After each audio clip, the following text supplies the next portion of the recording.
ରାଉରକେଲା ଲାଠିକଟା ଅଞ୍ଚଳରେ ବେଆଇନ ବିଦ୍ୟୁତ ତାର ସଂସ୍ପର୍ଶରେ ଆସି ମାଇ ହାତୀର ମୃତ୍ୟୁ ଘଟଣାରେ ରାଉରକେଲା ବନ ବିଭାଗ ଜଣଙ୍କୁ ଗିରଫ କରିଛି। ଗିରଫ ବ୍ୟକ୍ତି ହେଉଛନ୍ତି ବିଦ୍ୟୁତ ସଂଯୋଗ ହୋଇଥିବା ଇଟାଭାଟିର କର୍ମଚାରୀ ଚନ୍ଦ୍ରମଣି ରଣା।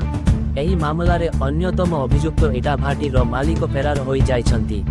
ଏହି ଘଟଣାରେ ଏକ ସାମ୍ବାଦିକ ସମ୍ମିଳନୀରେ ରାଉରକେଲା ବନଖଣ୍ଡ ଅଧିକାରୀ ଯଶବନ୍ତ ସେଠୀ ଦେଇଛନ୍ତି। ଏହି ଘଟଣା ସେପ୍ଟେମ୍ବର 10 ତାରିଖରେ ଘଟିଥିଲା।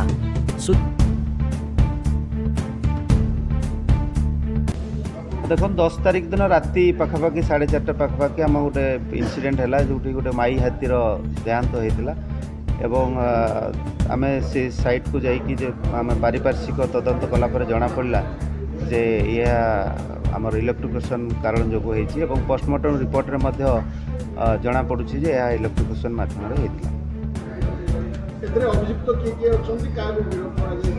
बर्तमान देखो अभियुक्त आमर जो गोटे गोटे पाखरे अराउंड जो इनसीडेंट होता से 260 मीटर पाखापाखि गोटे इटा भाटी थिला से माने इलीगल कनेक्शन नहीं थिले।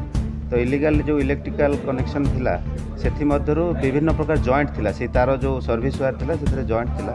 तो से जॉइंट माध्यम गोटे जीआई वायर सपोर्ट दिया हेतिला। तो से करेन्ट ट्रांसमिट होगी आमर हाथी संस्पर्श आसिक हाथीर माने जीवन नष्ट हो जाता। हाँ डेफिनेटली देखो जेहेतु विगत दिन इलीगल कनेक्शन थिला आम रिपीटेडली मीटिंग करके जनाऊँ जो आप इलीगल कनेक्शन रोचे हुकिंग रोचे आपण मैंने कार्यानुष्ठान नियंतु किंतु यही परिप्रेक्षी में कहबी से किसी दृष्टांतमूलक कार्यानुष्ठान नहीं ना जो आज गोटे हाथीर जीवन चली जाइए। बर्तमान देखु आमर जड़े आम आरेस्ट करछु चंद्रमणि राणा जी से इटा भाटीर बुझाबुझी करूला मुंशी थिला सेठी रोहुतला से गोटे आउट हाउस अच्छी तत्सहित जो आमर इटा भाटीर मालिक बर्तमान सी अब्सकंडिंग अच्छी सी तदंत सापेक्ष ना हूँ आमर इम्तियाज आलम बयस पाखापाखि 14 ରୁ 15 वर्ष हम।